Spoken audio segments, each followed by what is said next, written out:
Broadcasts of the City of Neenah Common Council meetings are produced by University Studios of the University of Wisconsin-Fox Valley. Neenah residents can get information about City Council meetings, City Committee meetings, meeting agendas, and other documents via the City website, www.neenahgov.org. Neenah residents can express their opinions about city issues or about these broadcasts by contacting the mayor's office, contacting their city alderman, or by completing the electronic feedback form on the city website, www.neenahgov.org. All public portions of the meetings are recorded in entirety and are not edited for playback.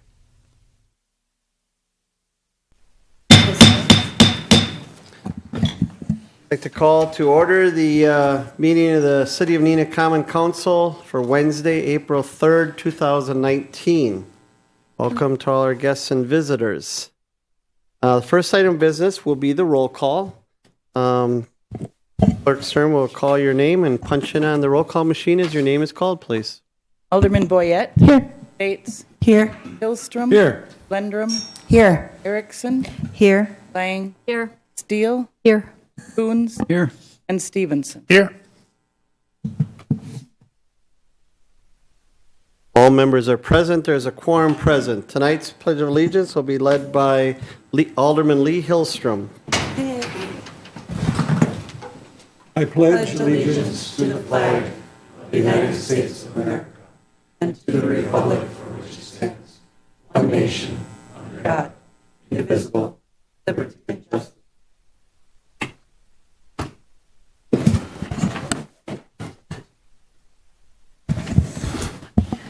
Tonight we have a couple of really important introductions and announcement of some promotions. So we would like to start off with those before we get into our business. Item number one, Director Kaiser. Thank you, Mayor. I'd like to thank the council for the opportunity to introduce our management team at the Teller Road Garage. The Superintendent Greg Radke and Assistant Superintendent Bill Wake. Greg was promoted to the superintendent position after many years of service, starting at the ground floor out at the garage. So he has learned that operation inside and out by doing it.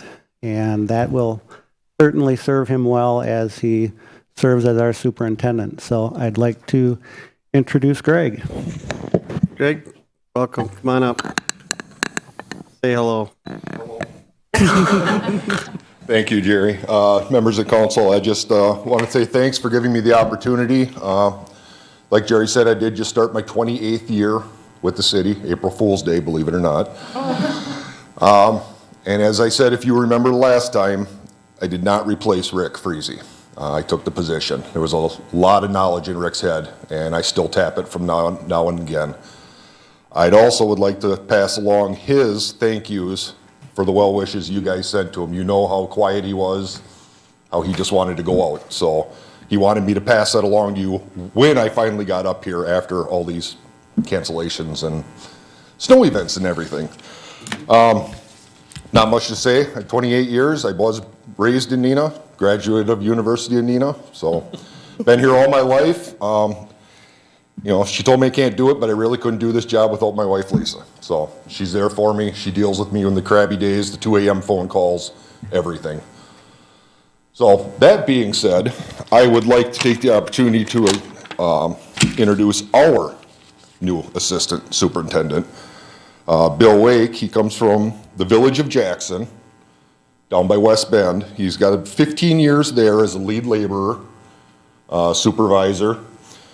He's also got 2 years with the village of Newburgh doing superintendent work. So I'm kind of leaning on him a little bit as I fill into my position. The thing he's coming from is a village of 7,000, not 30,000. So everything's on a scale of 6 times bigger than what he's used to. He's currently living in West Bend, but I hope he moves up here pretty darn soon.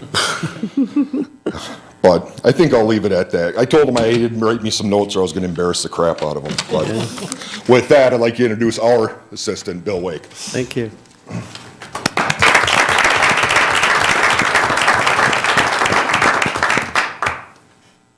Well, thank you for having me. Thanks for hiring me, Jerry and Greg. Been up here about 2 months now, just having a good time. Obviously, I brought a lot of snow with me. Ever since I was hired, I think Greg's like, what are you doing, bringing all this snow? So we've had some fun events and stuff like that. But like Greg said, I'm from West Bend area. Brought my wife Tammy along.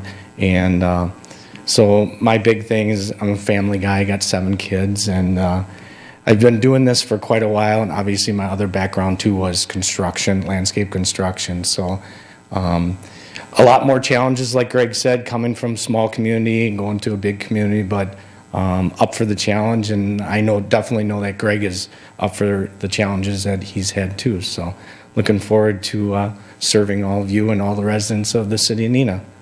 Thank you. Thank you.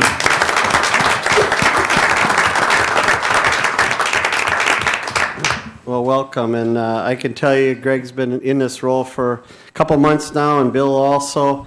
I almost, I have sometimes daily contact, and I don't know if they like that, but we speak often on issues that are impacting our community, and I can tell you they're both off to a really good start. And when you look at the number of things that Public Works has to deal with, I mean, it is a long list of things, and it takes people who are organized, it takes people who really are dedicated and committed to the job, and I know because I've been there, and they'll answer the phone at 11 p.m., they'll answer it at 2 a.m.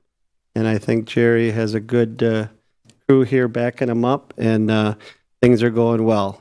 We're not really excited about all the snow that Bill brought with, but they handled it well. So Rick Freese must have known something when he gave his retirement because it's been a winter unlike a lot of winters, but they're off to a great start, and we want to wish you the best, and thank you for your service. So thanks. All right. Then from the Neenah Menasha Fire Rescue, I would like to recognize 2 promotions tonight. Chief Clone, welcome.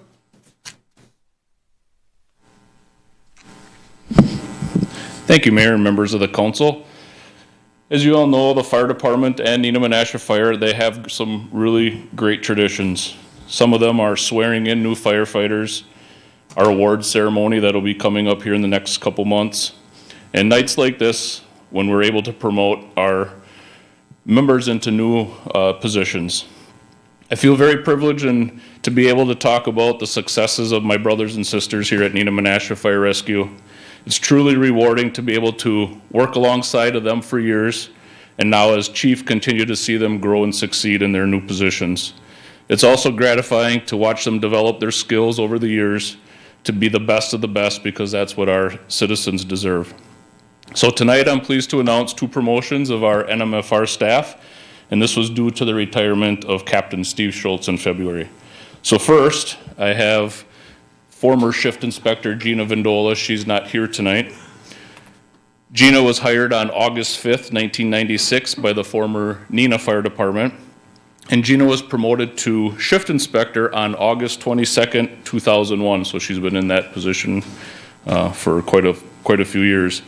Gina is a member of our Wisconsin Task Force 1, which is our special operations team, both our local team and the state team. And then she also is part of our clothing and fitness committee, so I congratulate her on her position.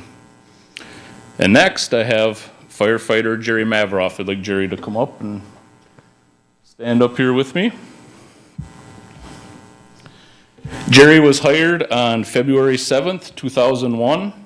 He has 18 years of service in which he is part of our honor guard and part of our public education team. Jerry also serves on our Santa Float and clothing committees.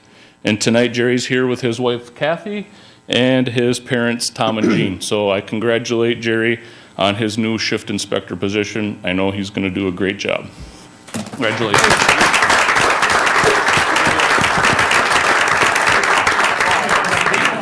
There you Yeah, you can say something if you'd like. Oh, well, I wasn't prepared for that, but no, I look forward to my new role at the department and keep learning every day. So thanks for the promotion, Chief, and thank you guys.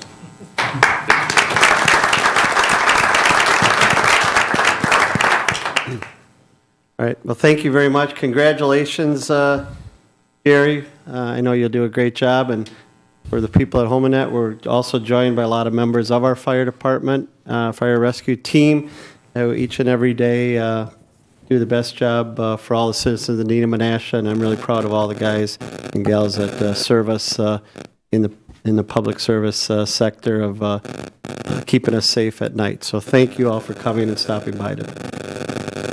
All right. Item number 2, introduction and confirmation of mayor's appointments. Item number A is Mayor Crawford's appointment of Nikki Hessel to fill the unexpired term of Amy Barker on the Neenah Arts Council. This will be a 3-year term that expires April 2022. Is there a motion? Move to approve the mayor's appointment of Nikki Hessel for the Neenah Arts Council. Second. Alderman Bates moves, seconded by Alderman Lendrum. Any discussion? All in favor, vote aye. All opposed, vote no. On the roll call machine, please. That motion passes 9-0. Clerk Sturm will swear Nikki in. Nikki, come on down. You get to...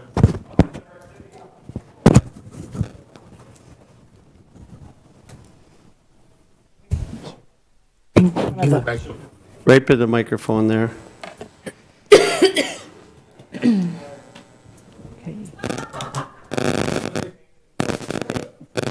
hand. I, Nikki Hessel, I, Nikki Hessel, having been appointed having been appointed to the Neenah Arts Council to the Neenah Arts Council for the City of Neenah, for the City of Neenah, Winnebago County, Winnebago County, do solemnly swear do solemnly swear to support the Constitution of the United States to support the Constitution of the United States and the Constitution of the State of Wisconsin, and the Constitution of the State of Wisconsin, and faithfully discharge the duties and faithfully discharge the duties as a member of the Neenah Arts Council as a member of the Neenah Arts Council to the best of my ability, to the best of my ability. so help me God. So help me God. Congratulations. Thank you so much. Thank you very much, Nikki. And of course, everyone here knows Nikki's the new, kind of new, but executive director of Future Neenah. So wearing another role in that hat in that role that she serves. So we appreciate it. Item number 3, approval of the council proceedings of March 20th, 2019 regular session. Is there a motion? Move to approve. Second. There's a motion by Alderman Lundrum, seconded by Alderman Stevenson. Any discussion, corrections, additions, or comments? Seeing none, all in favor, vote aye. All opposed, vote no. Using the roll call machine, please. That motion passes 9-0. Tonight, we'll have a couple of public hearings. First public hearing will be consider the installation of sanitary sewer laterals for properties served by sanitary sewers on Courtney Court. I would declare that public hearing open. Is there anyone here who would like to address the council and the mayor on that issue? Installation of sanitary sewer laterals on Courtney Court. Is there anyone here for that? Welcome. Come on up to the microphone, sir. Welcome. Just please state your name, address, just for the record, so we have it for the record. Thank you. You bet. Thanks for having me. Preston and Jackie Brown. We're at 121 Courtney Court. I believe we exchanged a couple of emails. Thank you for taking a drive through and replying to my email.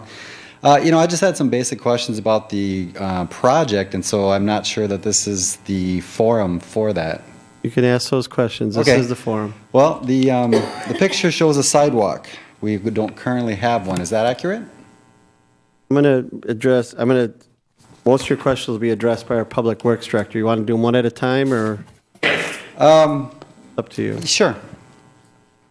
Mayor, if I may, the public hearing is specific to the sanitary sewer lateral installation. Oh, yeah. If we've got general project questions, Yeah, the project engineer from sure. McMahon is in the back of the room. So, Yeah, that's fine. That's fine. I got a Probably card best for if we the project. Actually, is it Ben that's here? Oh, hey, I got his card, so I'll talk to that guy. I tell you, the other option you have is a little while after this, we'll have the public open forum. Okay. You're welcome to ask your questions there also. Okay. So, Okay. so if you could stick to the sanitary stuff during this, that'd be awesome. Okay. So the sanitary lateral replacement, I believe I understand what's happening with that. That is of no charge to the residents, correct? No, that's a 50/50 charge to the That's the resident. 50/51? Okay. Yeah. Okay. Based on the new council policy. So then in general, and I'm sorry to get off the sewer lateral a little bit, but the, say some landscaping comes up or some grass comes up, that kind of thing, does the city generally put that back at, or is that on me or, cost-wise and whatnot? General restoration will be part of the contract along the curb and things like that. They'll have landscaping items there. If your lateral needs to be open cut to the house, there may be some restoration on your part in that trench area. Okay.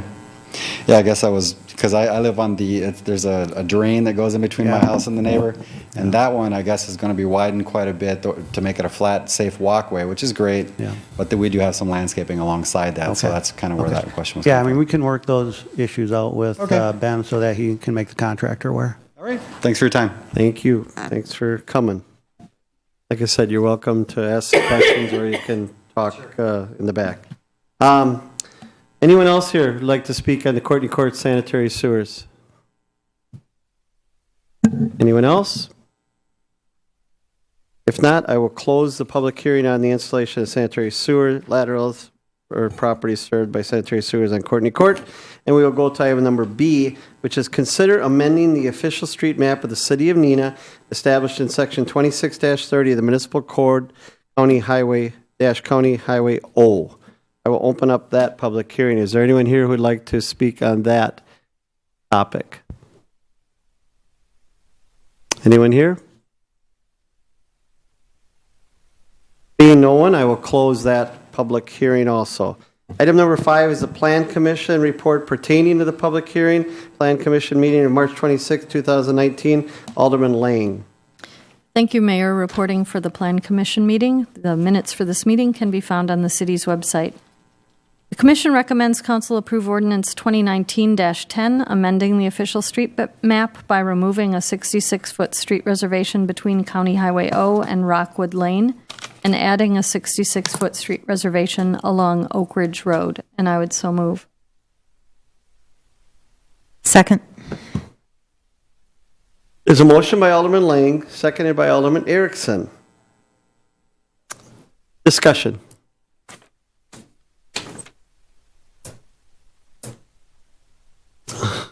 Right, seeing no discussion, all in favor vote aye, all opposed vote no on the roll call machine, please. That motion passes 9-0. Next item of business is the public forum, item number 6. Public forum is an opportunity for anyone to appear before the council and speak on any topic that they would like. All we do is ask that you keep your comments under 5 minutes. Is there anyone here who would like to address the common council on any issue? Seeing no one tonight, I will close the public forum. We will go on to item number 8, which is the consent agenda. Is there a motion on the consent agenda? Move to approve. Second. Alderman Lang moves, seconded by Alderman Stevenson to approve the consent agenda. Any discussion? Being none, all in favor, vote aye. All opposed, vote no. Using the roll call machine, please. That motion passes 9-0. Item number 9 is the report of the standing committee and consideration thereof. There is no report from the meeting of March 26th. Item number B is the regular finance and personnel committee meeting of March 25th. Chairman Erickson. Thank you, Mayor. Reporting out from the regular Finance and Personnel Committee meeting of March 25th, 2019.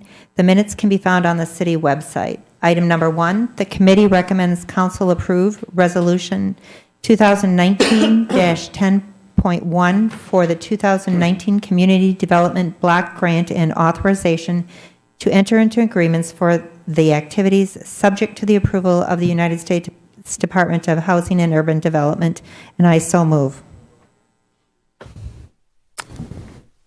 There's a motion by Alderman Erickson, seconded by Alderman Coons. Any discussion? Alderman Lundrum. Thank you, Mayor.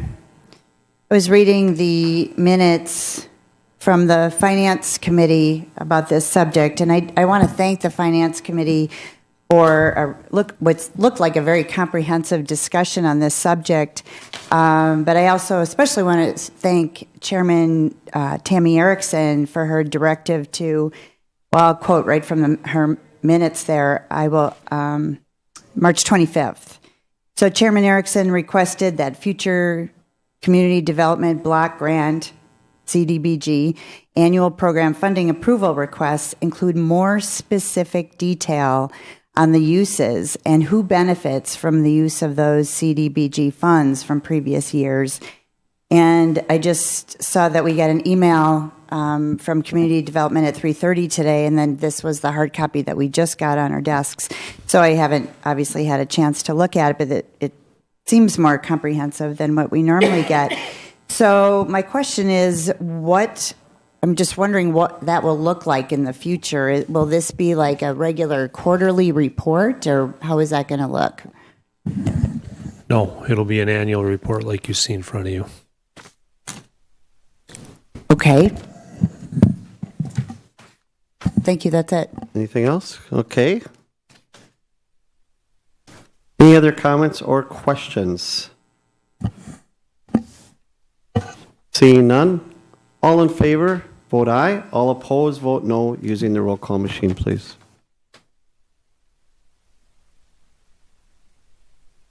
That motion passes 9-0.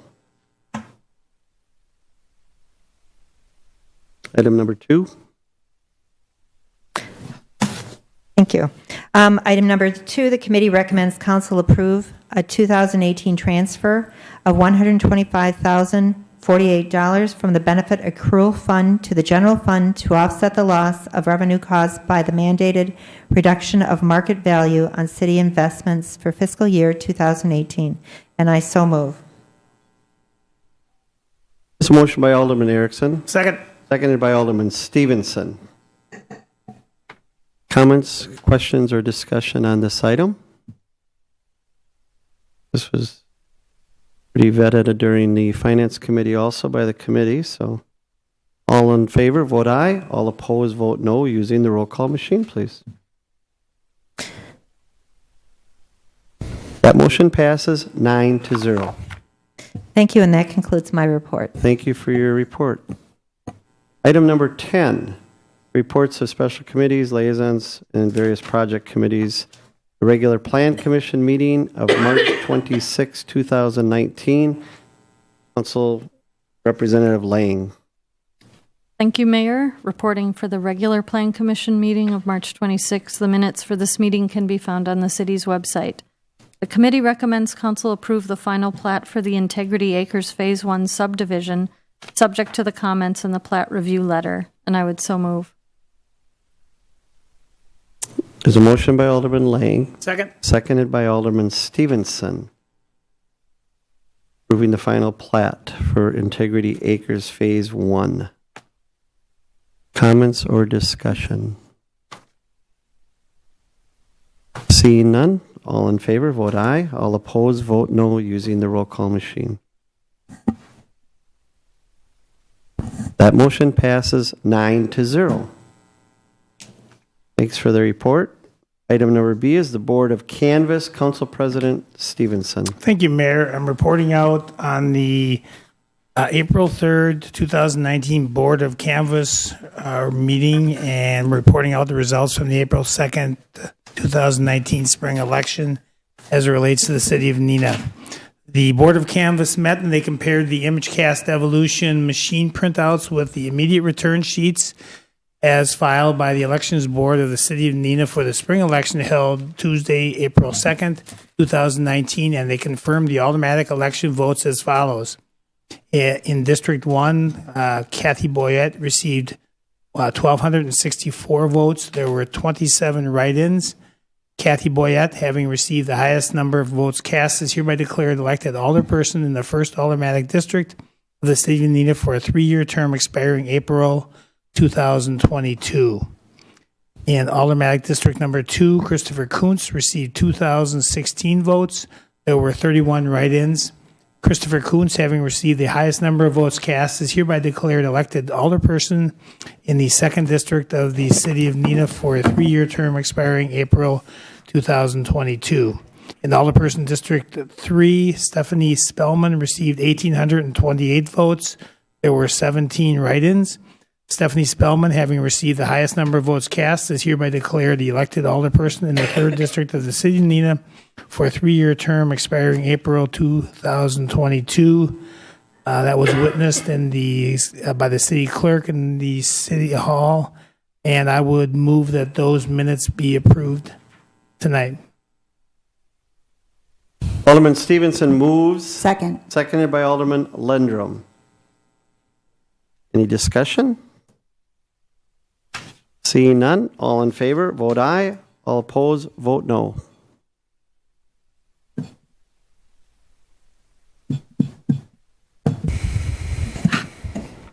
That motion passes 9-0.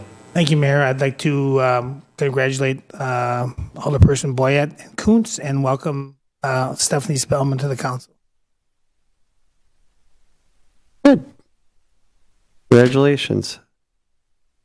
Item number C, Committee on Rules meeting of March 27th, 2019. Chairman Coons. Thank you, Mayor. One, the committee recommends council adopt resolution number 2019-11, adopting changes to the rules of order as discussed and on the revised PDF, and I so move. There's a motion by Alderman Coons.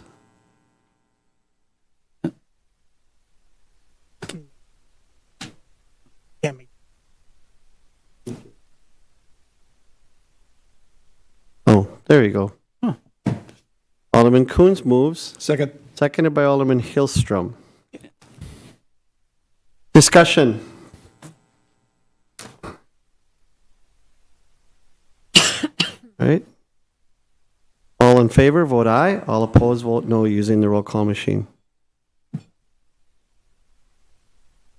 That motion passes 9-0.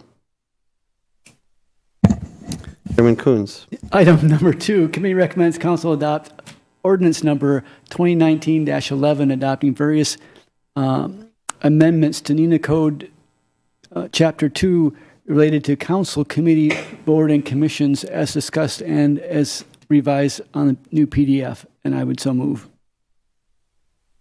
There's a motion by Second. Alderman Coons, seconded by Alderman Hillstrom. Discussion or questions? Alderman Coons. Thank you, Mayor. I'm just trying to get to the right That's document. Fine. Yep.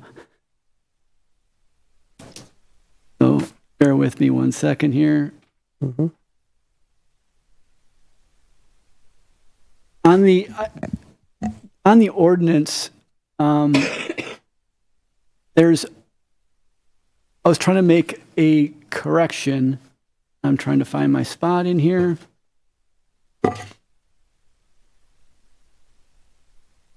I love paper.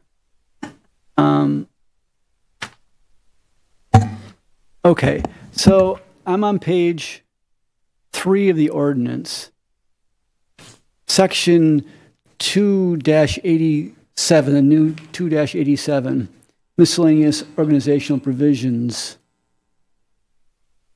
And what I'm hoping to make is a change that would read, right now it reads community organization, and right now it reads, if you take out the crossed out stuff as proposed, it reads, at their first meeting, each committee, the various committees, except Neenah Menasha Fire Rescue, Finance and Personnel Committee, shall, and which, first of all, doesn't even make sense, but second of all, what isn't isn't what, at least I think what the committee is trying to do. I would like it to read,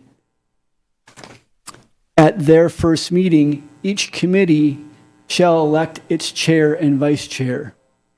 Most of that goes away. Everything from after committee, so what's crossed out, meeting of the council, common council, each standing, the various committees, except the Board of Public Works, Neenah Menasha Rescue, Finance and Personnel Committee would all be struck, and we'd be left with, as I've already just read it, at their first meeting, each committee shall elect their chair and vice chair. Just simplifying that.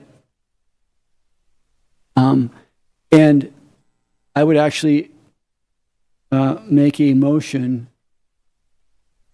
to amend as I just discussed. I'm going to have, but I'm trying to understand what changes, because as I read the strikeouts, Alderman, that's basically what is done in that first sentence.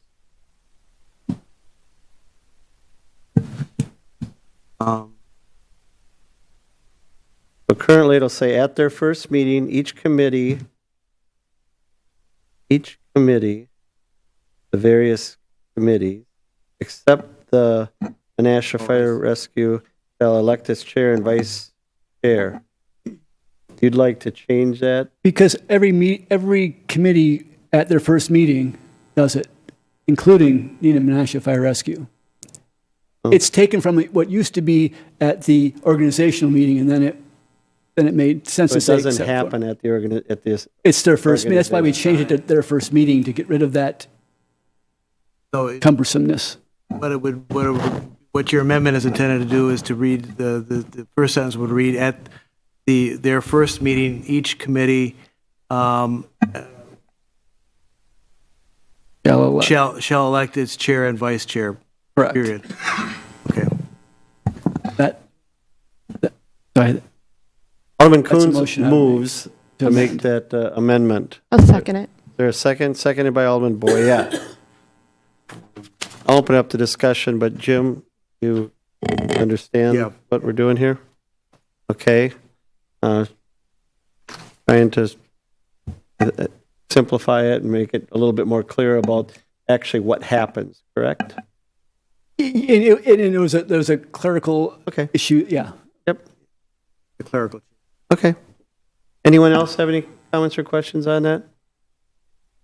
All in favor, signify. I've been buzzing. Okay. You just gotta cycle through. Alderman Bates? I don't. Yeah. Thank you, Mayor. Would we be able to tell exactly where that is? Because I can't. I can. The third page of the ordinance. What is it in our packet? Yes. It is. It's on page. Let me get it. It was in your packet. 45. It's on page 45 of. Oh yes. And it's also in your 90 electronic documents, right, as well. Right. 45.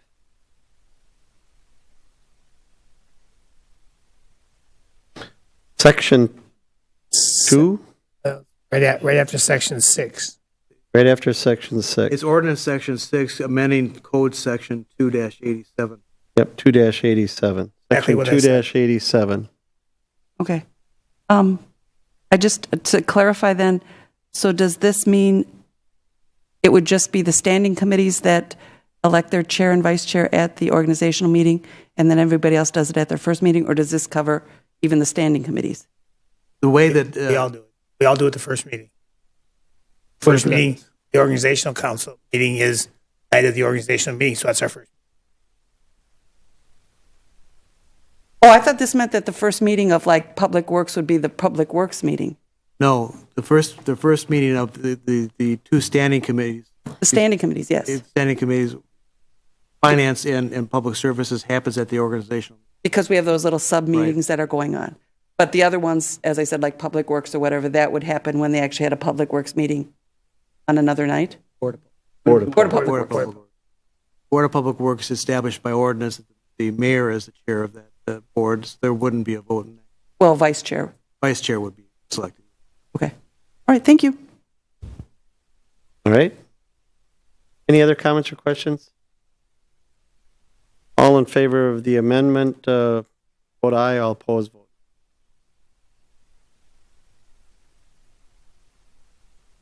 That motion passes 9-0. Any other comments, questions, or motion? Alderman Coons.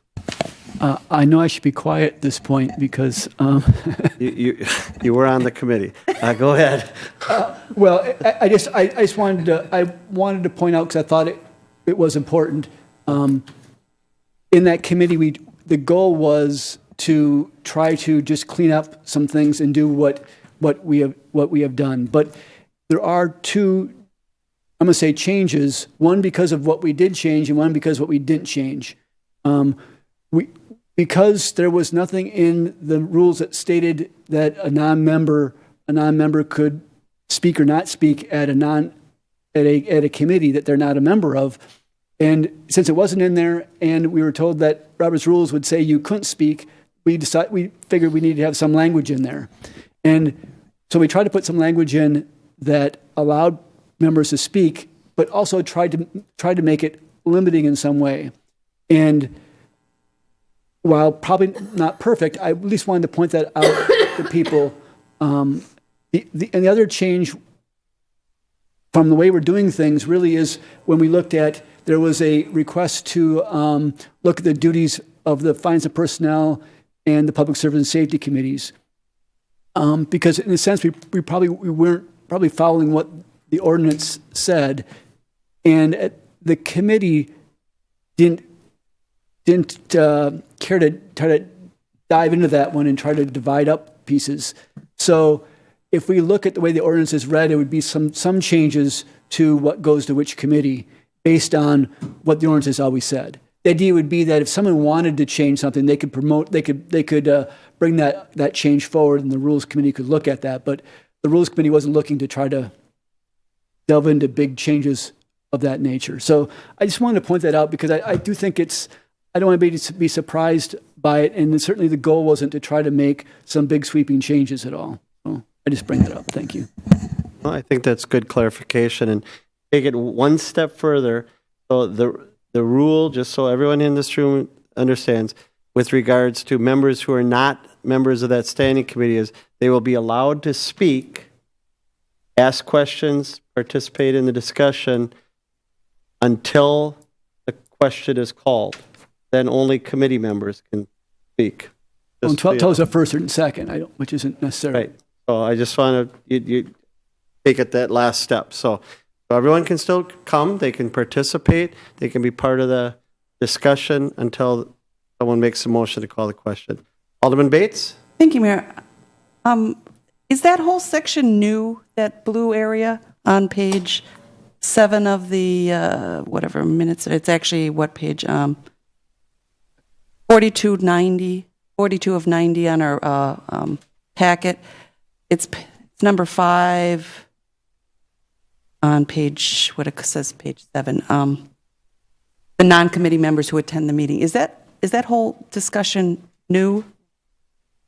Because when you have a discussion, I understand the point, and that's fine, although perhaps putting it except at the discretion of the committee chairman, because sometimes you might see someone who's an expert and in that let's say district, and you might want to ask them a question, but I think that's always at the discretion of the committee chair.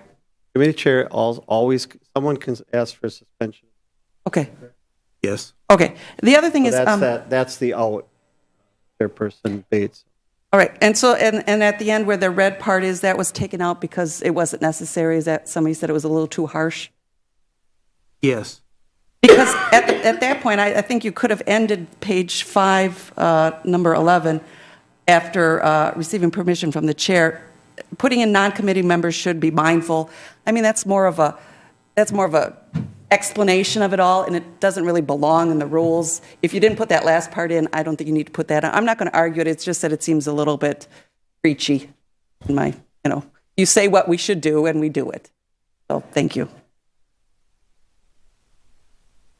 Okay. Anyone else have suggestions or comments? Alderman Boyette. I just want some clarification on that, because It's my understanding that you have to have a first and a second before you can discuss it. And you're telling us that now, after you get the second, if you're not on that meeting, on that board or that committee, you can't discuss it after the second. So I'm confused. Actually, the practice of the committees has been for years, at least as long as I've been here, that the staff presents the issue that's before it, there's discussion about that, and only after the discussion is over is there a motion. But according to Robert rules, you can't discuss anything until you have a second. That has not been the practice of the committees. In other words, when there isn't a motion before the committee, when the staff member presents the issue, or if an alderman has made a proposal, that is explained before a motion is made. I'm still confused, but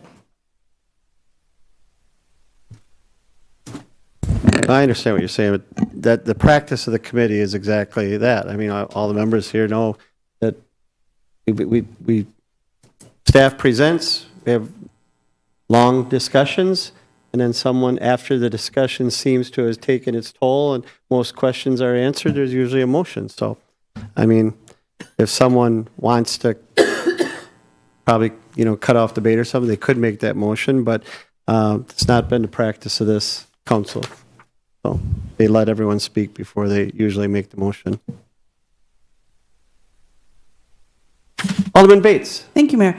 I guess maybe the next session when we form a new rules committee, that could be discussed again, because if we accept it as that's our practice, and it goes against what we say in Robert Rules, but we say in Robert Rules you can only do this now, maybe we should explain how we do it. And then it'll be clear to everyone that says, this is how we run in a lower committee. We do discuss before the motion is made, in which case that's when you have the time to talk about it. And that would feel more positive than kind of a, we do it this way except for when we do that. So, thank you.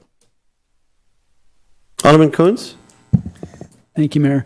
Robert's Rules does leave opportunity for committees to work in a different way. I mean, Robert's Rules has a lot of different avenues you can go, and it's in my mind it's why we have the COW, the Committee of the Whole, so we can have discussions and not have to put things out in the motion like we do at council. We treat that differently. Otherwise, there would be no reason to have a Committee of the Whole if we're going to follow the same rules as we do here. We lose that. So the thought was really, at least I'll speak for myself.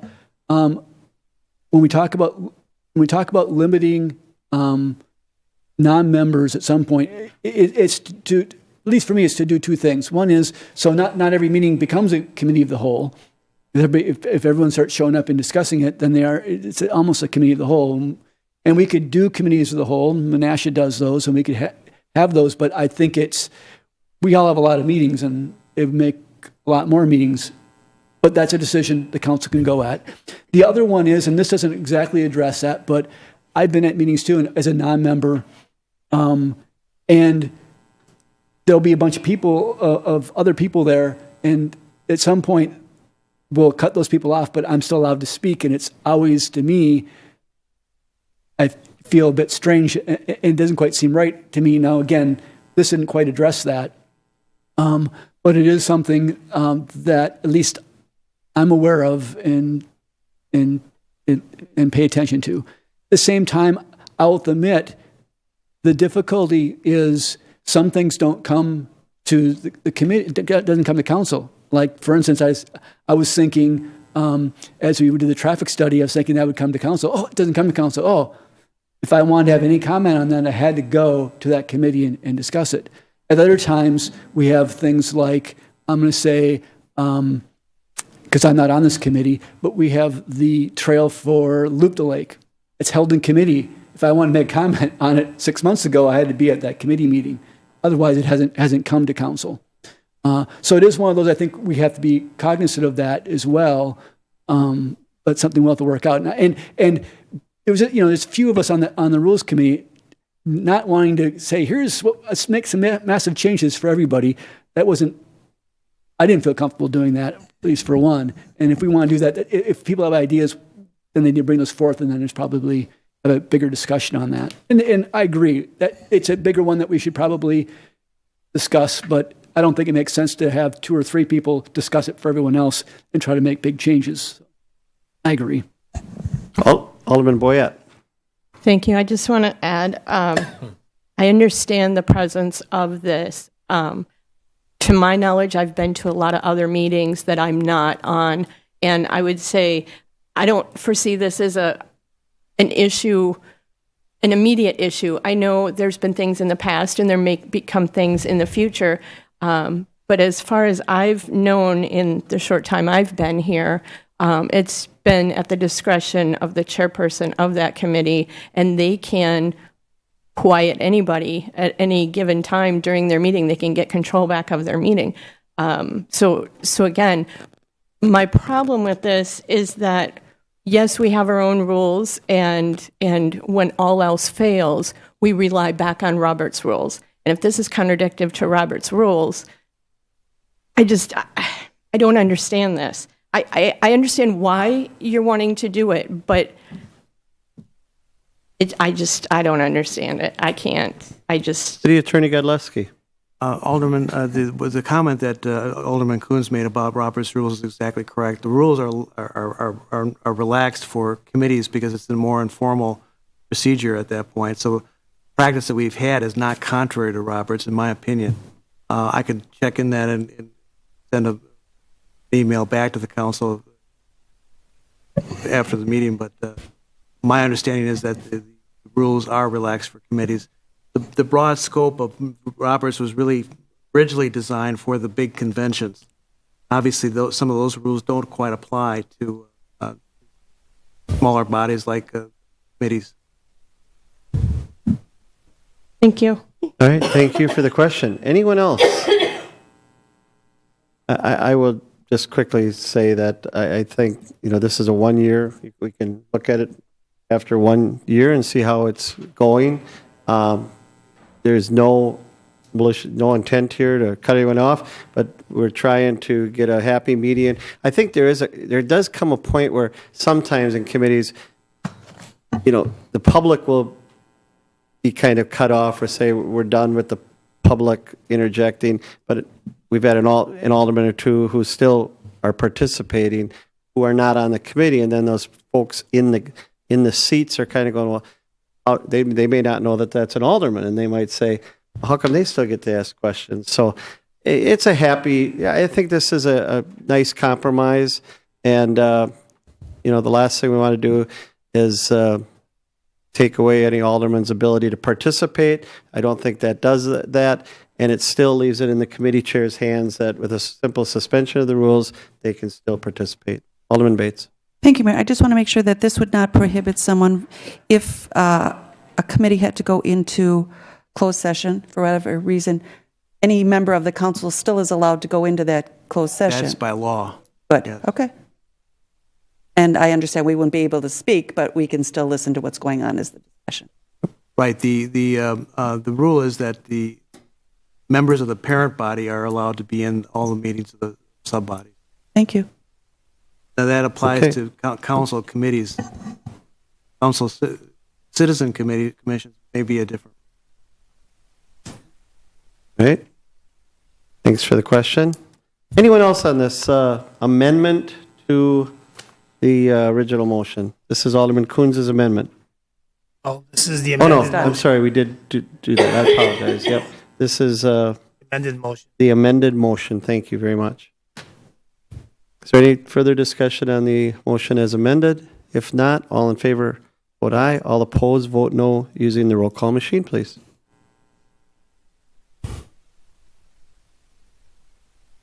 That motion passes 8-1. That's the end of my report. Thank you very much.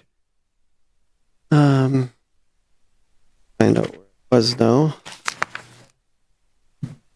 All right, item number D, Neenah Menasha Joint Fire Commission meeting. Alderman, Council President Stevenson. Sure. The Neenah Menasha Joint Fire Commission met March 27th, and they made a recommendation the City of Neenah and Menasha Common Councils. I'm not a member of that, but I will report out the content of their meeting. The committee made a recommendation, and I will move to approve the Regional Fire Department hiring process agreement with Fox Valley Technical College.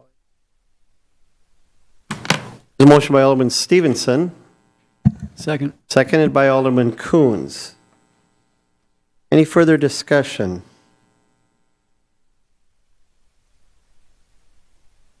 All in favor, vote aye. All opposed, vote no. Using the roll call machine, please. That motion passes 9-0. Item number E, Chairperson Coons. Or Council President Stevenson, I'm not sure. I'm sorry. That's okay. I'll take that one. This is reporting out the Neenah Menasha Fire Rescue Finance and Personnel Committee meeting of March 26th. Item 1, the committee recommends the City of Neenah and the City of Menasha Common Councils approve the memorandum of CERT Firefighter Rehabilitation Agreement with Outagamie County Emergency Management CERT Rehab Program. I'd so move. There's a motion. Second. Motion by Alderman Coons, seconded by Alderman Stevenson. Any questions? Comments? Alderman Lundrum. Thank you, Mayor. I've heard quite a bit about this CERT program, and I was wondering if the chief could come up and talk about what that program is and what this new agreement means for us in our community. Chief Clone, welcome. Thank you. The CERT team is a community emergency response team. So actually about 3 years ago, we had a citizen from the city of Menasha come forward and ask that we look into providing a CERT team for within our Neenah Menasha communities. He was a retired Air Force veteran, and he was part of a CERT team in the military. So he was wondering if that was something that we would want to take on. So I had contacted the emergency management director for Winnebago County, and at the time she really didn't want anything to do with it for whatever reason. She just wasn't in favor of it. So in the meantime, Outagamie County has had one for several years and is very, very successful. So that team is run with citizens within the community. They take up to 40 hours a week of training to be certified. And then whenever there's a large incident within the county of Outagamie, they are called through dispatch and respond with a very large trailer full of all kinds of different resources from if it's warm outside, it's Gatorade. If it's cold outside, it's coffee and hot chocolate. It's just a place to be warm, a place to be cool in the summertime. So, and actually, since then, we actually had to use them in an incident, probably the end of January on Shannon Street. We called them in because that night it happened to have somewhat of a little snowstorm. Plus it was at 0 degrees, and so there was 8 family members. And although the Red Cross also responded, that the benefit of having that team there was beneficial to our staff, so that they could warm up, grab some coffee, and then head back into whatever they needed to do at the scene. So also in the meantime, we are actually still looking at doing something for Winnebago County. So not just our cities here in Neenah Menasha, but something outside within the county, such as Outagamie has. So the Winnebago County Fire Chiefs are in the process of trying to get something together. There's a lot of different departments in the county that have equipment to donate for this. And then there's actually a lot of grants available to help fund this program. So we just, in the meantime, would like to have this memorandum of understanding with Outagamie. It's just so that they're able to, without any legalities, be able to come here in emergency and help us out if need be. So, you know, I love this idea, and I'm hoping that this comes to fruition for Winnebago County. If it does, are you expecting, can you foresee that it will also be a resident participation type of training too for Winnebago absolutely. County? Yes. That would be great. Will you keep us informed on this? Absolutely. Because I think at least in Neenah, and I think Menasha too, you would find a lot of enthusiasm and probably quite a few volunteers willing to step up and help you on this. Yeah, the team that Outagamie has is unbelievable. They just did a training session. They had 30 new people come to take the training to be part of it. So I think they have somewhere around 40 to 50 people that are involved with the program. So I can imagine Yeah. the same basic response here Yes, too. So yes. we'd like to stay informed if we could on the process. sounds good. I will Thank do that. you. You're Thank you. welcome. All right, thank you for the question and the answer. One small correction, Chief, you said it was a small snowstorm. There were no small snowstorms this year. Correct. Correct. All right, anyone else? Comments, questions? All right, seeing none, all in favor, vote aye. All opposed, vote no, using the roll call machine, please. That motion passes 9-0. That's in my report. Thank you for your report. Item number F is the Board of Public Works meeting of March 27, 2019. Vice Chairman Hillstrom. Thank you, Mayor. The minutes from this meeting can be found on the city website. There's one informational item only this evening. The board approved pay request number 2 for chemical storage and feed modifications to August Winter and Sons in the amount of $52,820. That ends my report. Thank you. Thank you for that report. Item number G, report from the Landmarks Commission, Alderman Lang. Thank you, Mayor. The Landmarks Commission did not meet, so there's no report. Sustainable Neenah Committee, anything from them, Alderman Coons? Thank you, Mayor. Just a quick, we're working on some solar panel options for the city, and what I'm hoping to bring to the council, I haven't talked to the mayor about this yet, but some preliminary numbers and possibly a small presentation to take a look at that and get some buy-in from the council, looking at some really kind of rough numbers about cost and return, and seeing if you want to go a little further on that and slowly work at that process. So that'll be coming up probably next month or so. All right, thank you. Neighborhood groups, the Business Improvement District Board, the Bid Board, Alderman Lang. Thank you, Mayor. The bid board held its annual meeting on March 26th, and there was an opportunity to view a slideshow reviewing some of the things that the Downtown Business Improvement District has done over the past year, including the Warm Your Heart event, Ultimate Ladies Day, Boo Fest, Downtown Employee Appreciation Day, all kinds of great activities going on in the downtown. Also, several new stores have opened downtown. I just was down there yesterday checking out some of those, so be sure to do that yourself. There's some really great new shops opening in downtown. Also, the Ultimate Ladies Day this year will be held April 13th, so that is coming up, and there are only a few tickets remaining for that event. So check out some of the great things that are going on in Neenah's downtown. That concludes my report.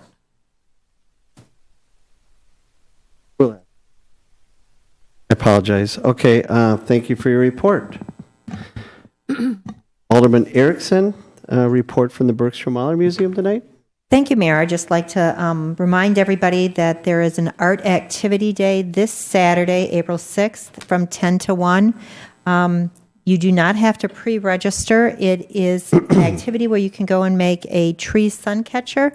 The cost is $15. And there are many other classes that you can check out on the Bergstrom Mahler Museum of Glass website. Their upcoming exhibit is going to start April 18th and run through September 22nd, and that is Reflecting Perspectives, Artists Confront Issues of Diversity and Inclusion. So I encourage you to visit their website, and that concludes my report. Thank you very much for that report. Presentation of petitions. There are no petitions tonight. Any council directives anyone would like to address? Unfinished business, item number 13. I have not been contacted today by anyone, and I'm looking for guidance, but I would believe, based upon the results of the recent school referendum, as I think about this, City Attorney, Council President, we could take two actions, or probably more, but two actions. One would be tabling it or one would be deferring it. There's probably others, but do you have any suggestions, Jim? Or I would suggest just moving to table the resolution. I'd agree. I will move to table resolution 2019-02 to a time unspecific. Whatever I say. right, Alderman Stevenson moves to table item number A. Is there a second? Second. Want to do it? Okay. Alderman Stevenson moves, seconded by Alderman Lundrum. And discussion. Alderman Bates. Thank you, Mayor. I would prefer to just deny it because this was pretty much tied to the referendum, and when we had talked about it, we said we would do it based on what the vote came out. If in a year they come up with a new plan, it might be here, it might be somewhere else. Just having something tabled and hanging out there seems to me a little messy. And I would hope that when they come forward, they would just request it again and not just rely that we have something. I don't think there's a right or wrong answer here. I thought maybe if once it's on the table, you can take it off any time and do that if you'd like. But I think I'd like to talk to Superintendent Pfeiffer or someone and see if that's what they want to do. I would imagine that that's what they're going to do. But if you want to do it tonight, I don't have any strong feelings either way. Council's decision. So, Alderman Boyett. I'm just curious. We don't have it in front of us. So can somebody tell me how it was worded? Was it worded upon the approval of the referendum? Or I'm not quite sure how we worded that. The resolution provided that it was passage that it was contingent on the several items, including the passage of the referendum.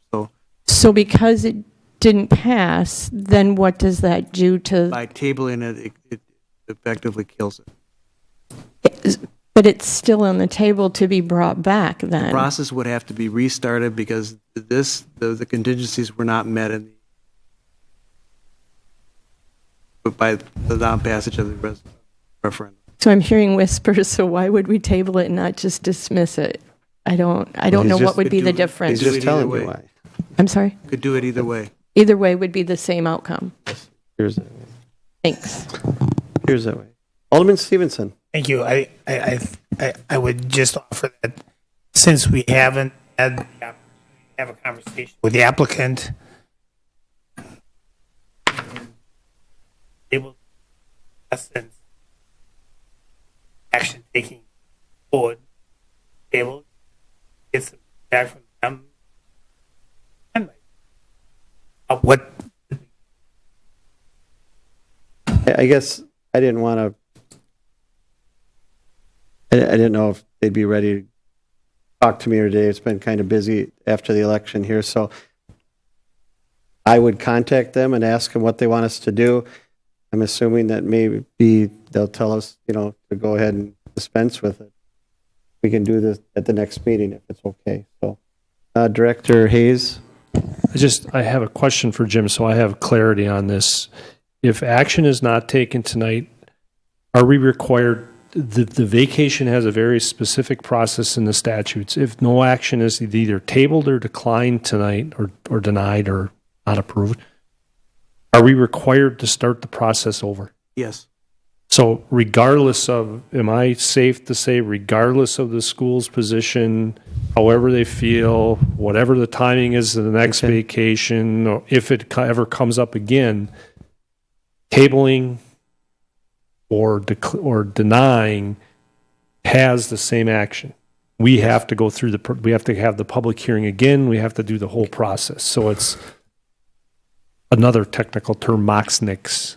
And I also want to point out that the resolution is the last 2 pages of the packet. Yeah, it's the end of the. Thank you. Okay. Thank you. Alderman Bates. Thank you, Mayor. If we do just do the table, I would really like to have it included in there that this essentially kills or whatever the legal term would be, it stops the action. Because I don't want the people that live around there think that this is hanging over them and, you know, someone comes up and says, well, I'd like to sell my house, but it's right next to where the street might be if they take it in or take it out. I don't want people to be up in the air about something if they don't understand exactly that this is not it. Because I want to make sure that, as Director Hayes said, that if we do whatever we do, it stops it, and that's the total end of it. I'd rather say it's a denial, because then you know it's an end of it. Otherwise, I want to make sure that if we started it up again, we would have to have another hearing, because one thing, we had no one here at that hearing because it was the same night as the school presentation, which bothered me a little bit. The other thing is I want to make sure that if we do bring it up again, they understand that there will be another hearing, because if I'm living in that area and it's going to change my life, I want to have that opportunity to be back here and not just say, well, we had a hearing and nobody was here, so you're out of luck. So that's I would rather be very clear on it's gone. By its very terms, because it is not, it was contingent on the passage of the referendum. That contingent is not met, so the matter would be dead at that point. So does the table mean that we're expecting?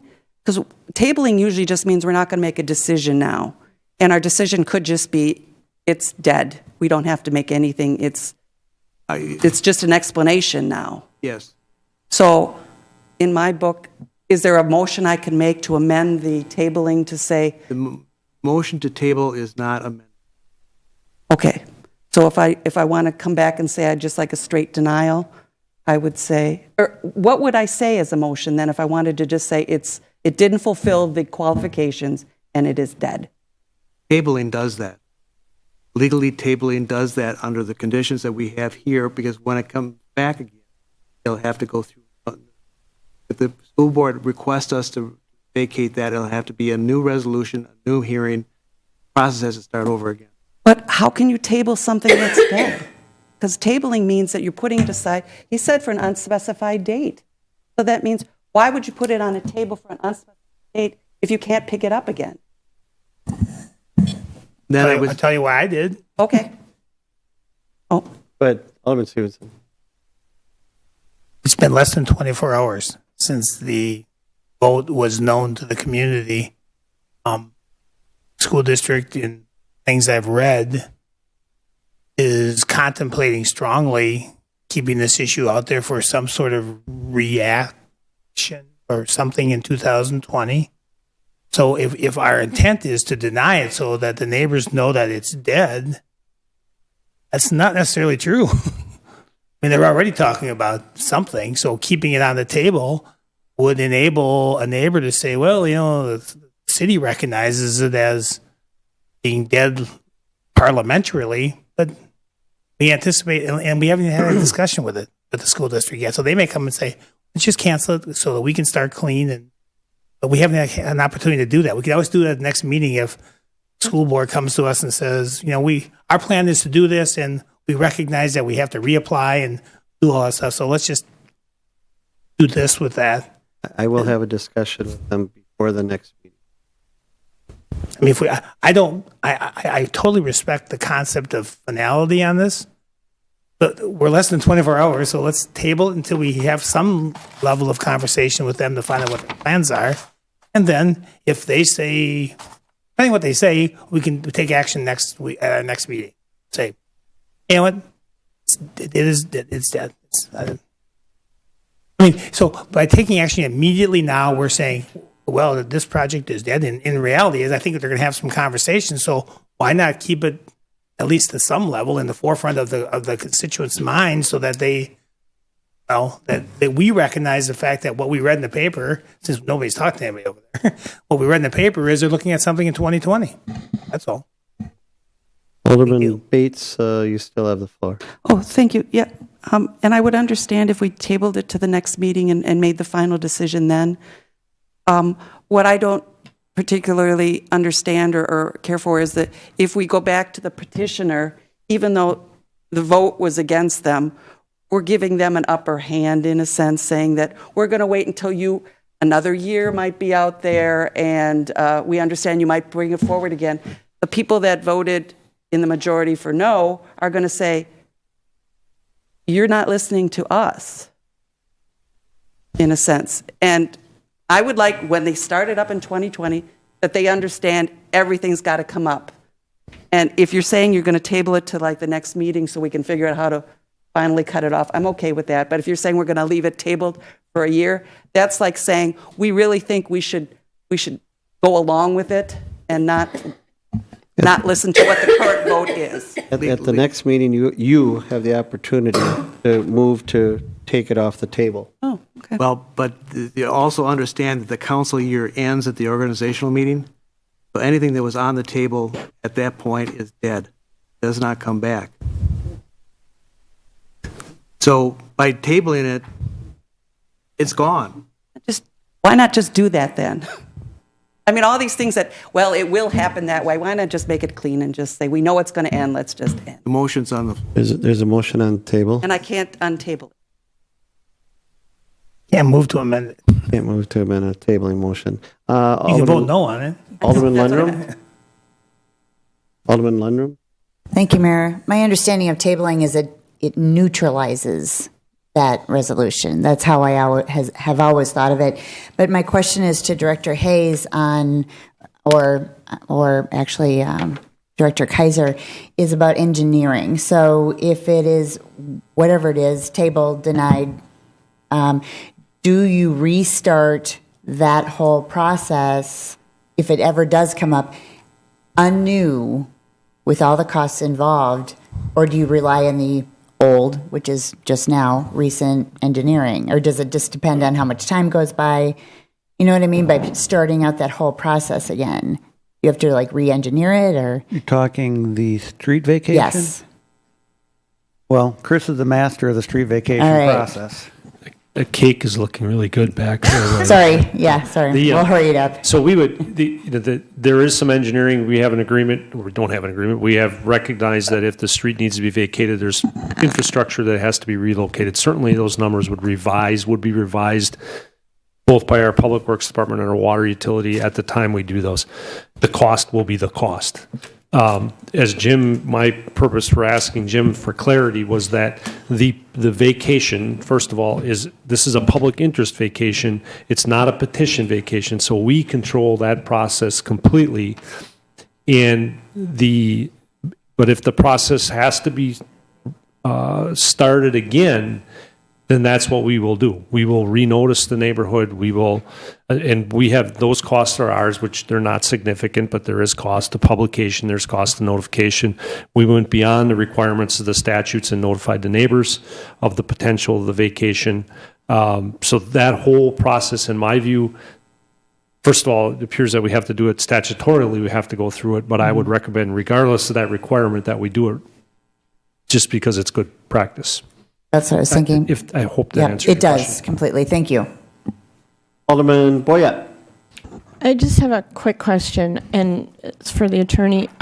So when you're out shopping for a home to purchase, a good realtor will give you the information of things that are happening in that neighborhood, like things like this that are coming about to notify you that you're buying this home and that this potential work is going to be done, or like potentially like roads and streets, sewer and on water and like all those great, wonderful things.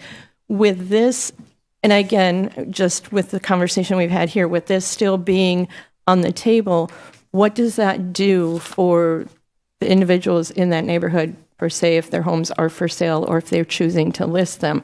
Will this still hang over, or you know what I'm saying? Like, I don't know. This doesn't have to be reported. There's no legal requirement that the fact that there was a petition out there or a resolution to vacate that portion of the street, that would not be something that had to be disclosable under the law, because effectively it's dead as of the new council year. Because any old legislation that's left on the table dies at the legislative year. Furthermore, by the very terms of the resolution, it was contingent on the passage of the referendum. The referendum didn't pass, so that means that the resolution is not effective. And so, if I'm shopping to buy a home in this neighborhood, this won't come up on a record. as being. No, it will not come Okay. up on a record. Unless the petitioner comes back with a new petition, and then at that point, there would be a record of it.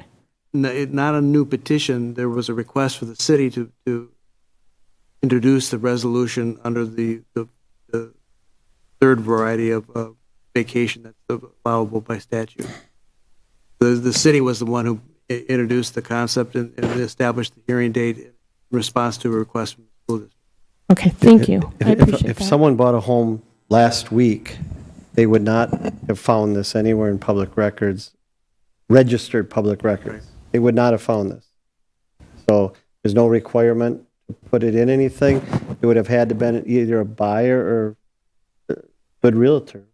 I'm guessing. My interpretation, Chris. In a lot of street vacations, it did not happen in this case, but in a lot of street vacations, when the petition is submitted, we record what's called the lis pendens at the county, which indicates that there's a pending project. Probably Latin is my We guess. did not A do pending that. action wasn't done in this case. You're correct, Mayor. But it may have had it should have. I'm not saying it should have been done. It could have been done in this case, but in a lot of vacations, it is done for your purpose that you're identifying. Is that if someone's looking at a property when they do a record search, they're going to recognize that there's a change happening in this neighborhood that they should be aware of. So in a lot of cases, it does happen. Lis pendens was not recorded in this case. The mayor is correct. Okay, thank you. Alderman Bates. Thank you, Mayor. 2 points. One, since you said that it didn't follow all the conditions, is it still able to be tabled? It was scheduled by council. It was scheduled by council action to be on the agenda for this matter. So the definitive way of dealing with it would be to either table it, which is the motion before the council, or to reject the resolution. All right. Then the other question I have is, with this street vacation, we were talking about doing some excess or additional work in the area for the streets. Are we still planning on looking at going ahead with some of that in the future, or how does that stand right now? The 2018 to 2022 capital improvement program had identified Elm Street for a project. In the request presented to the mayor, I had moved that back to 2023, which would have been immediately following construction of the school and demolition of the old school. I mean, that's a discussion we'll have to have as to, after the mayor has an opportunity to talk to the school district, if that particular project is one that we need to adjust the timing for. All right. Thank you. We met as staff and mayor to go over the CIP before election. Now, because of that, we may have to, I have the opportunity now to adjust or readjust is how I view this. And then you have the opportunity to do the same. Alderman Erickson. Thank you, Mayor. I just have a quick question for Attorney Godlewski. Would it be appropriate to, instead of tabling it, to postponing the discussion or postponing the action on this till the next meeting so we could get additional information from the school district? Right now, the motion on the floor is the motion to table. That has to be acted on. Okay, but if we voted no, could we then bring up the motion to postpone to the next meeting, or because it's the end of the? That runs contrary to what the resolution says. The resolution says it is contingent on the passage of the referendum. Okay. The referendum did not pass. There's really no basis for us to postpone it. Tabling it or rejecting it would be the appropriate. All right, thank you. Anyone else? So on the advice of council, council is telling us that this, in effect, because the next opportunity we have to take this up is under a new council, these types of actions die when the new council comes up. So to make it crystal clear, if anyone's watching this on TV, this in effect kills that proposal. That's my read on it, one guy's own.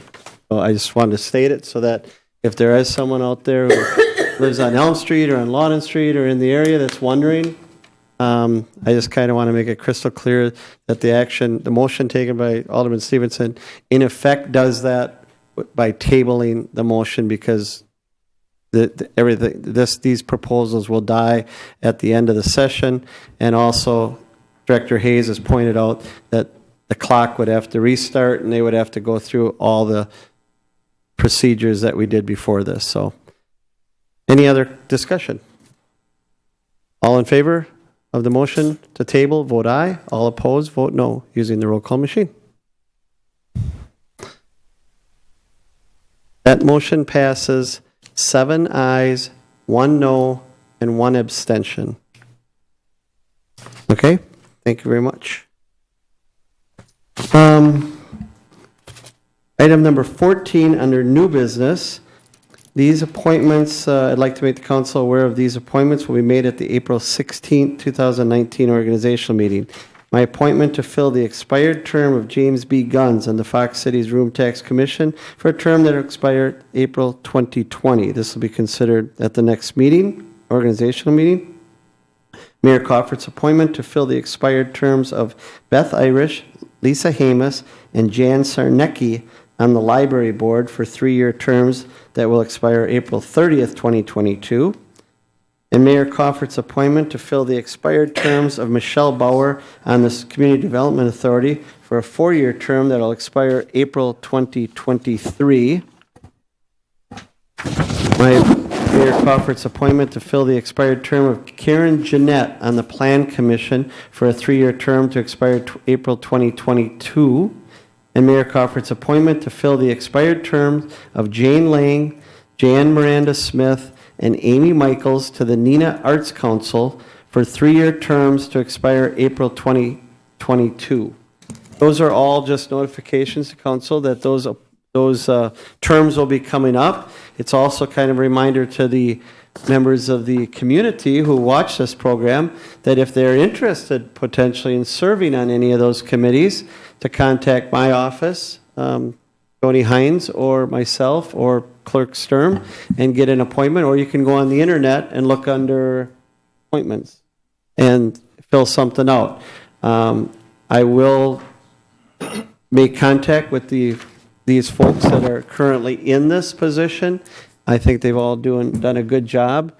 So if they want to continue serving, chances are they will be reappointed, but I will make contact with them before the next meeting. But it's also an opportunity for someone who says, hey, I'd really like to be on the Arts Council, or I'd really like to be on the Community Development or the Library Board. If someone has interest in that, or if you know of someone, please encourage them to apply. And we'll keep it on file, and then if something comes up, we'll have someone in the waiting, in the wings. So I appreciate that. So that takes care of all the new business that I have. Next, we will go to announcements. I'm sorry. Alderman Coons, go ahead. Just in, I guess, new old business, I asked last time about the CIP, and I guess I'm still confused. I think right now, and what I really love is when we schedule things on our city website, on our calendar. It's always very helpful for me. But I look at, right now, it's scheduled the 22nd of April. Is that correct? What's not on there, because normally that would be a public service, that'd be a finance. Neither finance nor public service safety is listed on our schedule, so I'm assuming both those are canceled for that week. I don't know what we're doing there. Well, they're just not. Yeah, the finance committee, the typical protocol, I guess, has been to look to have that workshop on that. Should we, and knowing that, to either try to divert items up to the meeting that we're going to have on Monday, or divert them down to the next meeting, in the first meeting. If for whatever reason something comes up that we feel we need action on, we always can be flexible and do that. There has not been a formal cancellation of that meeting as of yet, because I just don't know yet what could be coming down the road for that. So the goal is to minimize, if not eliminate, any finance committee items for that night, so we can fully just do the workshop, but leave ourselves open for a 15-minute, 20-minute. Clerk Sturm? Chris, just an FYI, we don't set out meeting dates for the next year until after the organizational meeting. The day after the organizational meeting, I contact all the various departments to set as future meetings the next year's meetings out. So that will be done on the 17th of April. You'll see all those meetings when they should be scheduled, because the meeting dates themselves aren't set until the organizational meeting. So on the 17th, you will see all those dates out on your future calendar. Sounds great, thanks. Okay. It's just kind of a timing thing because of the new council coming on board. Alderman Bates? Thank you, Mayor. I was going to do it under the announcement section if you were coming up to that. We are going to the announcement section right now, so Alderman Bates, go ahead. Thank you, Mayor. I'd like to thank all the volunteers and workers at the polls yesterday. It was a long day. We had probably twice as many people as we had expected at the optimum number. We called in many people that had been closer to the date than we normally would, and actually on the date the staff had to be added to because we had so many. We doubled the number of books we had going. My particular polling place had 58% of voters that day. It was a very large number. I appreciate all the voters' patience when they came in.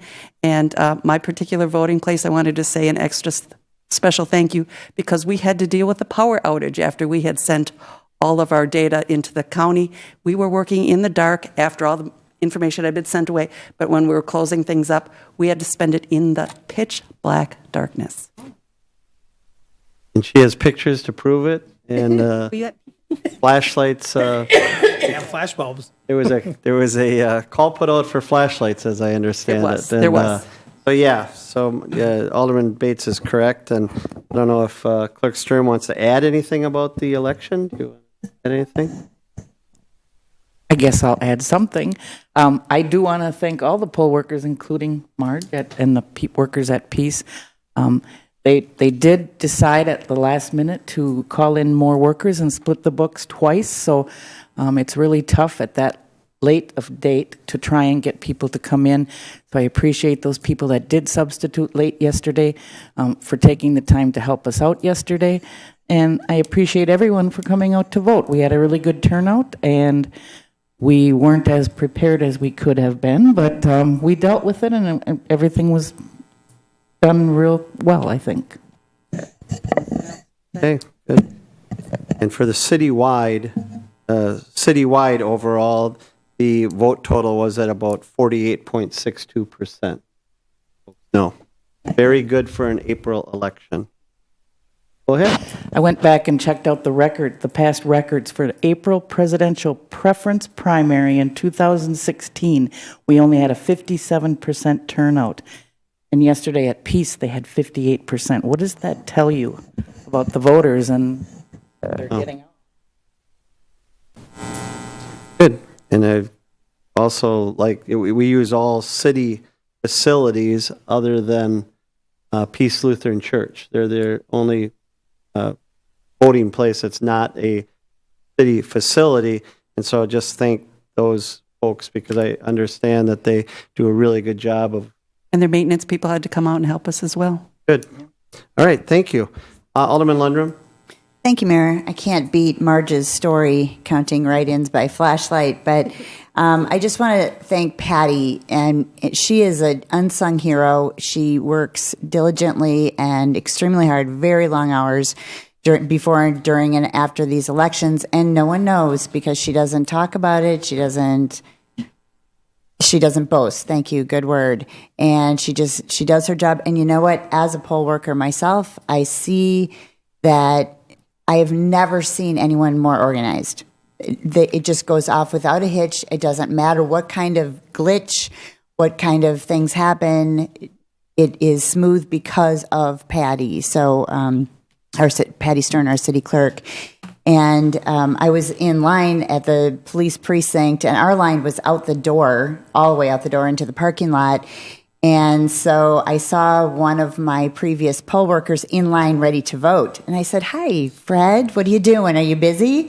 So I had my phone and I said, "Patty, Fred's in line voting. Can I take him and have him help us vote?" And she said yes. So that was, the poll workers work so hard. And, you know, Shalates, Neenah Coffee Shop Shalates provided us with spectacular food. The only thing was we were so busy we couldn't eat it.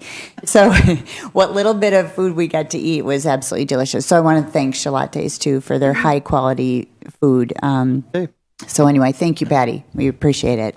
Thank you. And Lori. And Lori, yes. Yep. Alderman Coons. Thank you, Mary. Sorry, one more announcement. I want to make people aware.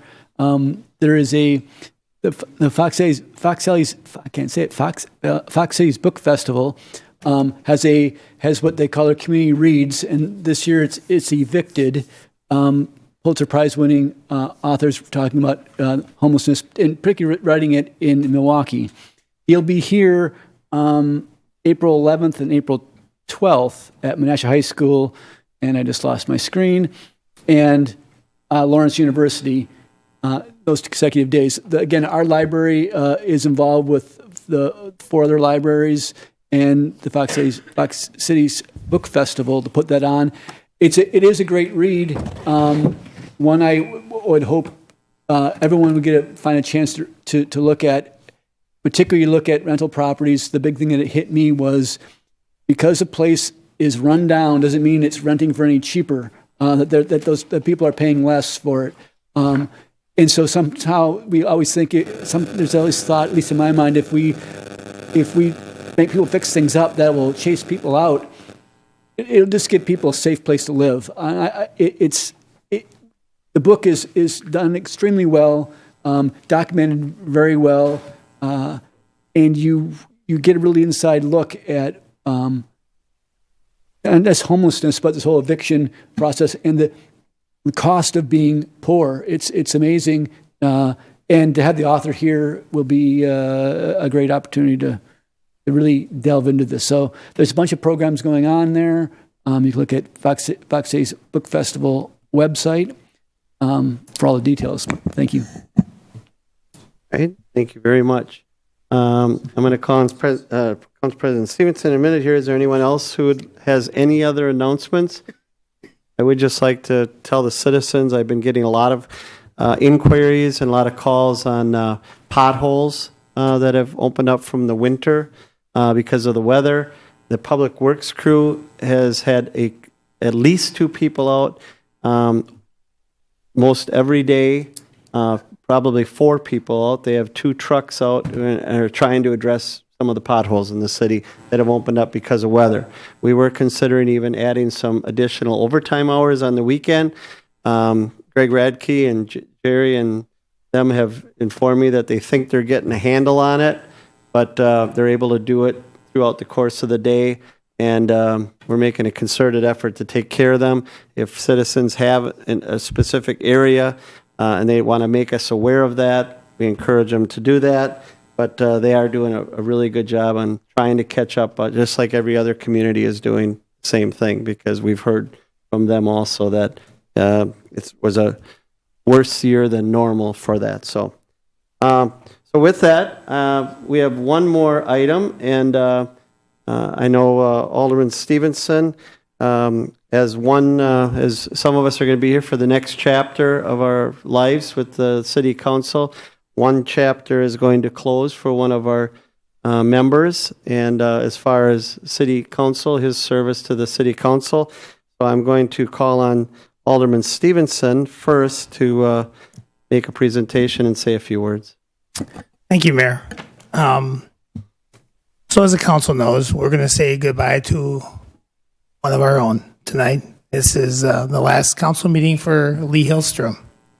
So I tried to gather all the thoughts I had for Lee and share them with you, but I can only share some because it would take forever.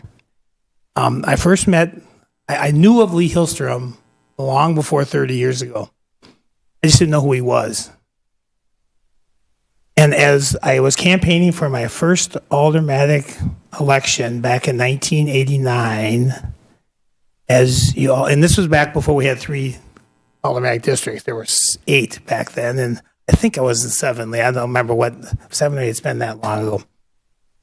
But I got my brochure all printed up, and I started going door to door to all the houses in my neighborhood. And if we still do door to door, I mean, I've done a little bit, but not nearly as much when the districts were smaller. And so I was on my second day of door knocking, and typically someone answers the door. I say, "Hi, I'm Todd Stevenson. I'm running for city council. I have some literature. Do you have any questions? Do you have any concerns? Anything I can help you with?" And the person typically will take your thing and say, "No, thanks. You good luck," and off you go, right? On my second day, I knocked on the front door at 1021 Sterling, and I had the great privilege of meeting Joy Hillstrom. And I gave her my pitch. I said, "I'm Todd Stevenson. I'm running for city council, and if there are any concerns you have," and she listened attentively, looked me right in the eyes, and said, "Well, I don't have anything, but I think my husband might." So Lee came to the door, and I gave him my pitch and told him who I was, and I asked him if there's any issues that he wanted to share or her concerns. And Lee and I ended up speaking for an hour. He probably doesn't remember this. I remember it distinctly. We talked for an hour about where the drainage issues were going behind this house and how it's coming from Courtney Court. He knew which street it was, and then I went over this place, and we didn't hear. And then the neighbor had a problem with drainage down the road here. And then we started talking about soccer, because I think Houston's still involved in soccer 30 years ago, and how we needed to provide more soccer fields for the community. And we talked proactively, positively, all in good vein, in his low demeanor, sharing what his vision was for someone who was entering that role. And I remember it distinctly. My second interaction with Lee on the campaign trail occurred back when I ran for mayor, and I was out in his area, and Lee was out knocking on doors and dropping literature for George. And we met, as would likely happen, and we got talking, and we got talking about city things, very cordial. And someone walked up, and I gave them my speech about Todd Stevenson, I'm running for mayor, this and that, and Lee handed the person George's brochure and said, "We have the opportunity of electing one of 2 good people." And I will never forget that. And as passionate as Lee was for George, he was as respectful for my role in that position, in my functionality in that position. And to this day, I'll be appreciative of that. Those are my two memories that I will always have of Lee Hillstrom. He's been involved, and you all know his resume. Summer Fun Run. He's volunteered at Community Fest. Done work for Girls on the Run for Northeast Wisconsin. He's involved in Old Glory Honor Flights. Coached youth soccer. He's been a board member of the Old Paper Valley Youth Soccer. He's in the Neenah Soccer Hall of Fame. Served on the state council. This is 12 years, right? Yes. Well, yeah. 12 years, and he has a new love. And a new passion. I'm not sure it's a love, but it's a passion for his support group.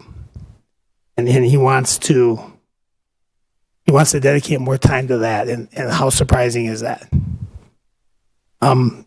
Back in November, he announced to the community and to the council his decision, which he shared with the mayor and I prior to that announcement on that council night back in early November. And so Dean and I said some things about him publicly that night, and Lee followed up with an email, Dean and I, thanking us for our comments. And this is vintage Lee Hillstrom. He says, "Thank you for the kind words, Dean.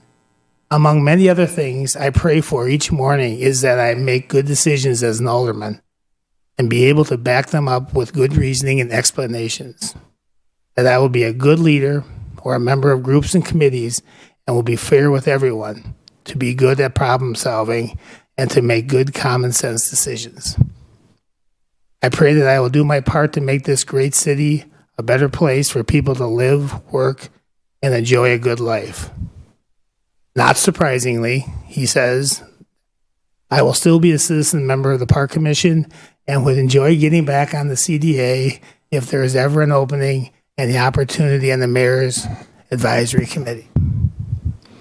That's classically Hillstrom. He's leaving us, but he's already volunteering. So in my research, I went back and I knew he was chosen back a couple years ago. It was honored in the Celebrating Volunteers thing over at the Lion. I think it's Red Lion now in Appleton. And I'll finish with this quote because I could go on forever. But Lee quoted Edward Everett Hale that day, and this was in the paper. And this is classic Lee Hillstrom. He lives this every day. I'm only one, but I am one. I cannot do everything, but I can do something. And because I cannot do everything, I will not refuse to do the something that I can do. Lee, your service on the city council was 12 years. Your influence on Neenah has been for 18 to 20 years on the government because of your involvement in the Park and Recreation program. Your involvement with the community has been a lifetime. So on behalf of the citizens of Neenah and this council, I want to thank you for that service, and we look forward to your continued involvement with all that we do here. And all that we do here is great because of you. So on behalf of the council, seems so trite, but it's we, the Common Council, the Neenah City staff, and the citizens of Neenah honor Lee Hillstrom. Neenah Alderman for 17 years, Park and Recreation Commission member since 2001, served as president from 2005 to 2008, has served our Community Development Authority from 2013 to 2015, Public Works and Services, Public Service and Safety Committee chairman for a number of years. In appreciation of that, Lee, we want to honor you with this plaque. It's woefully understated, but greatly appreciated. Thank you.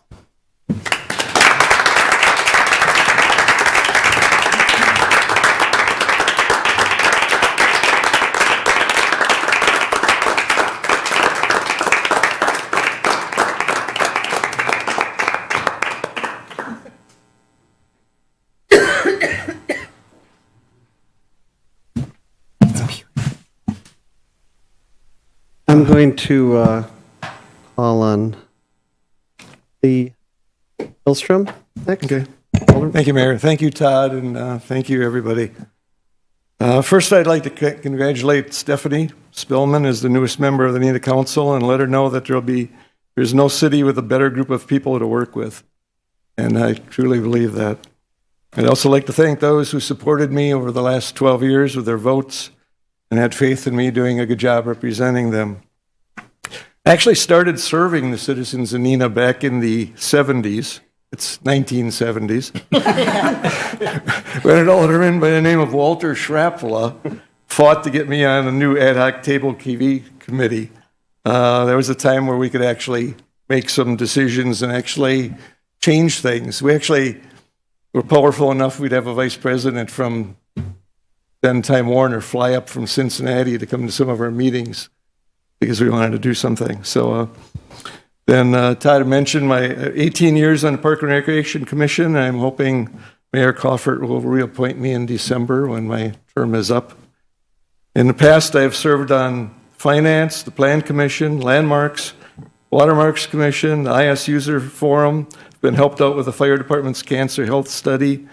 I'm currently serving on Public Service and Safety, the Board of Public Works, Community Development Authority, Committee on Rules, Parking Task Force, along with the Park and Recreation Committee, along with the City Council. So I've had a little bit of a smorgasbord of committees I've served on in my 12 years, and it's been enjoyable learning about all the different things the city does. The great majority of the time I've served on the council, I really enjoyed being an alderman and doing my best to not only keep Neenah a great city, but to be a visionary and make sure there are many great years in front of us.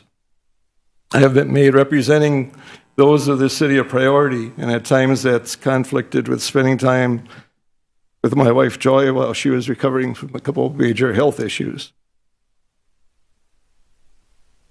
It has been those battles Joy and I had with cancer and a major heart attack, missing all our events with our grandchildren, are involved in and a higher calling. I hope those many people with cancer that I made the difficult decision to not run for re-election.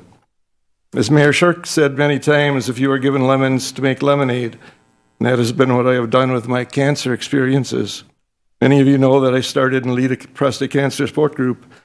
I was told not to expect men to be open enough to attend a support group when I started a little over 3 years ago. In my meeting last month at the fire station, I had 56 people there.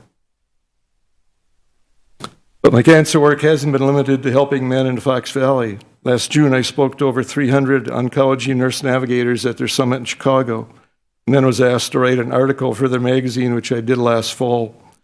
If you are a member of Network Health, you will see, maybe unfortunately, see me on the cover of their spring issue of their magazine coming out this month. An article about my cancer journey and what I'm doing now.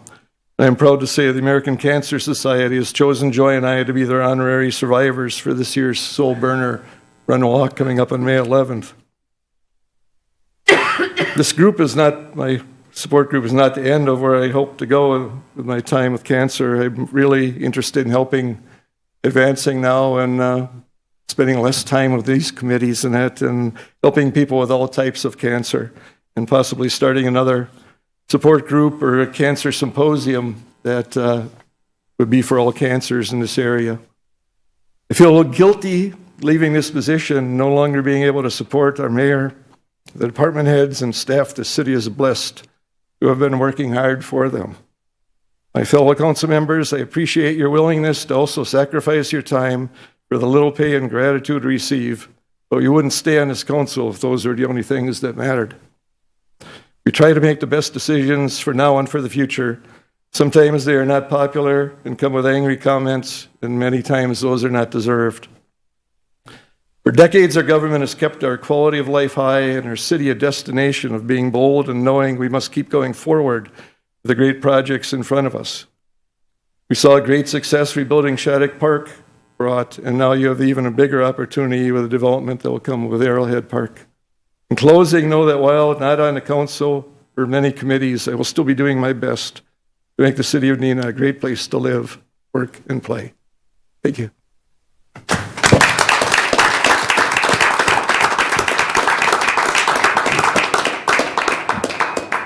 Thank you very, very much, Alderman Hillstrom. You know, Council President Stevenson could not have said it better. As mayor of this community, I just want to add just a couple things. I will not be long, but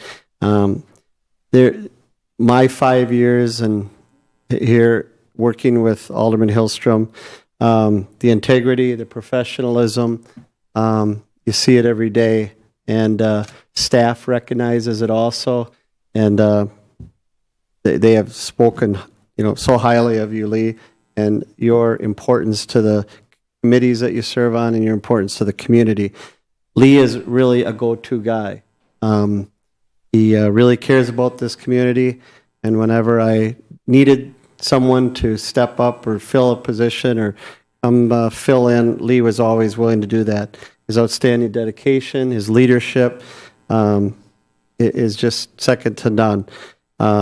He's always there for us at extra committees, and Todd, you know, listed everything that he's done, and the city garage, he was there too from the beginning. So in his many years on the Park and Recreation Committee. But there's one thing for sure, you could count on Lee Hillstrom. We're going to find ways to keep him involved in the city. I promise you that. I wish him well in his new passion for advocacy for men with cancer. And he's found a new passion, and I think that that's wonderful because he will do a bang-up job. So, and lastly, I'd like to thank you, Alderman Hillstrom, for your service to this community, and wish you the best in health and happiness as you start your next chapter in life. So, congratulations. We have, just so folks know, we have some cake and ice cream. I was actually, cake and ice cream tonight, so we will have a few minutes to share with Alderman Hillstrom and have some cake and ice cream. So with that, I guess seeing no other business, the next meeting, I do want to two things. Monday night, just a reminder, there is about an hour council meeting along in conjunction with Park and Recreation Commission, a joint meeting Monday night. And then the following Tuesday, March 16th, April 16th, right? Tuesday night, not Wednesday night, will be our council meeting, because that's the organizational meeting, and by state law, everyone in the state has their meeting on that night, which is a Tuesday instead of a Wednesday, okay? Just a friendly reminder. So with that, I would entertain a motion to adjourn in honor of Alderman Lee Hillstrom. Move to adjourn. All second. Second. Alderman Hillstrom moves, seconded by The council. the council. All in favor of adjournment, signify by saying aye. Aye. Opposed, no. We are adjourned. Thank you very much. Christopher, I don't think. Broadcasts of the City of Neenah Common Council meetings are produced by University Studios of the University of Wisconsin-Fox Valley. Neenah residents can get information about City Council meetings, City Committee meetings, meeting agendas, and other documents via the City website, www.neenahgov.org. Neenah residents can express their opinions about city issues or about these broadcasts by contacting the mayor's office, contacting their city alderman, or by completing the electronic feedback form on the city website, www.neenahgov.org. All public portions of the meetings are recorded in entirety and are not edited for playback.